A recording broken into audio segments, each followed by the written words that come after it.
I grew up Republican, like most people in this area, and I'm going to reconsider ever voting Republican again. I want to be a part of a conservative group that wants to get things done. Well, he doesn't have my support anymore, and he doesn't have the support of a requisite number of Republicans. A lot of the grassroots felt that they were cut out of the process, that really it was just the donors who are making decisions and not taking input from the grassroots.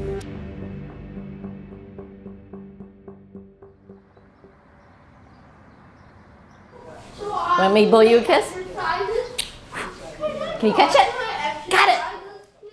So my name is Marcia Mansoray. I'm 59 and was a Christian, and I grew up in this very, very conservative, I call it like a stew. I felt like I was the carrot being cooked in the stew or in the crock pot or something like that.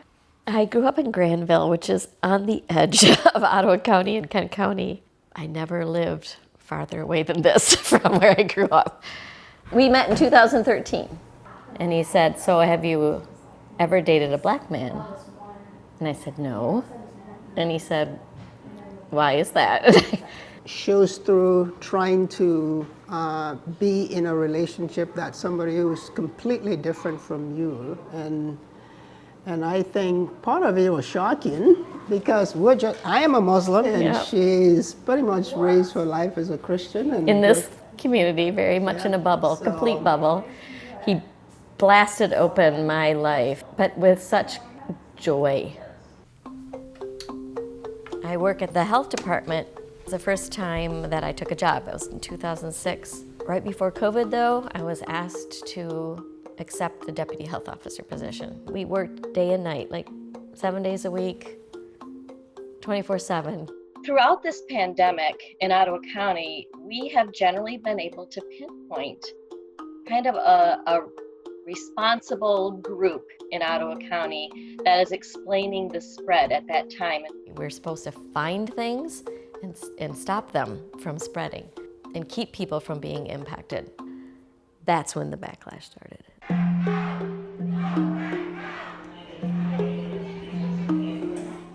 The health department came to a school, it was a private Christian school, and said, "We're going to shut you down because you're not forcing kids to wear masks."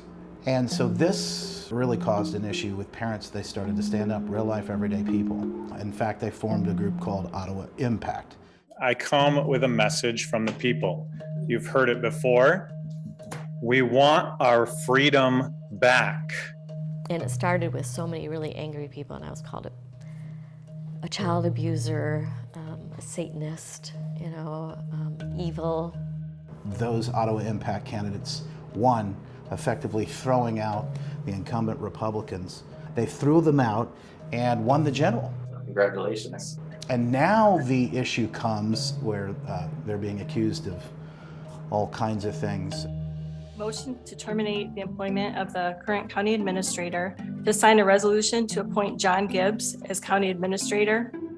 All right, I motion to approve and authorize to close the Diversity, Equity, and Inclusion Department. We deserve better! We deserve better!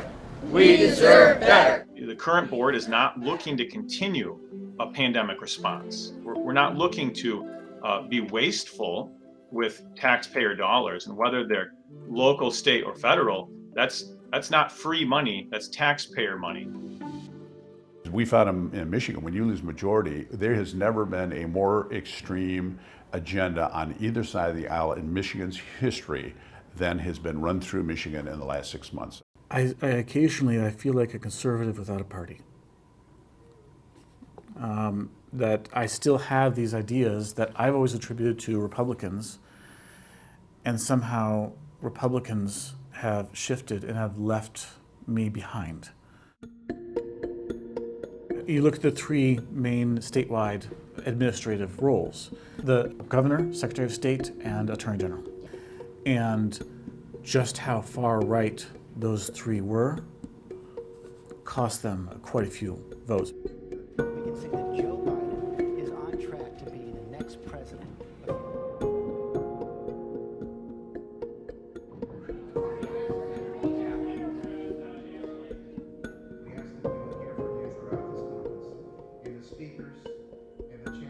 Majority a conspiracy theory, a threat to democracy, a potential felon, like our 16 electors, if you dare question the technical experts. What's happening in Michigan is the grassroots movement conservatives ran a very active campaign last year to actually put themselves in seats, precinct delegates, county executive committees, all the way up. And the end result was that Christina Crama was elected being the chairwoman of the Michigan GOP.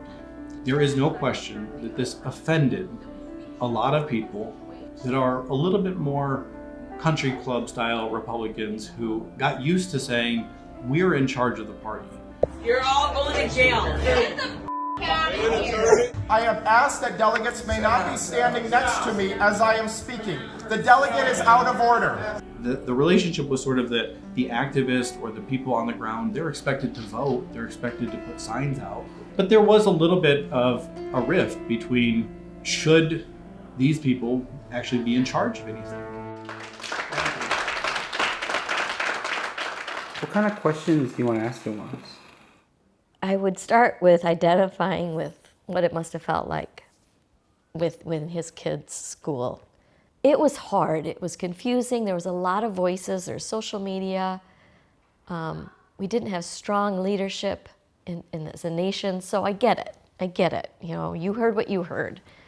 But let me explain what I told you about why I did what I did and what the duties and responsibilities were, and how I have to live my whole life without regret. If we hadn't acted, I would always wonder if somebody died because we didn't. And I don't know if he ever thought of that.